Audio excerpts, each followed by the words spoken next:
ඔයා දන්නවද උණ ගහක් පොළවෙන් උඩට මතුවෙන්න කොච්චර කාලයක් යනවද කියලා?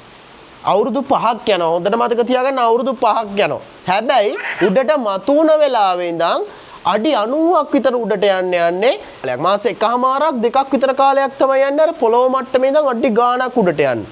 එහෙනම් අර පොළොව ඇතුලේ අවුරුදු 5ක් තිස්සේ මොකද්ද ඒ වෙලා තියෙන්නේ? ඒ වෙලා තියෙන්නේ ඒ උණගස උඩට යන්න අවශ්‍ය කරන ශක්තියට අවශ්‍ය වෙන මූල පද්ධතිය හදාගත්ත එක පොහොර ටික එකතු කරගත්ත එක නේ ශක්තිමත් උන එක. ඊට පස්සේ මොකද උන අර අඩි ගාණක් උඩට යනකම් අර යට තියෙන ශක්තිමත් පදනම රැඳිලා පවතිනවා. එතකොට ඔයාලට මම කියන්නේ මොකද්ද? ඔයාලා මාස 6ෙන්ද මාස 5ෙන්ද අවුරුද්දෙන්ද නවත්තන්න එපා. never give up කියලා කියන්නේ. කවදාවත් නවතින්න එපා, අතාරින්න එපා. පුළුවන් තරම් try කරන්න. මුලින් ශක්තිමත් වෙන්න. ඒකට අවුරුද්දද මාසෙද දවසද අවුරුදු දෙකද වැඩක් නැහැ. අල්ලන් ඉන්න.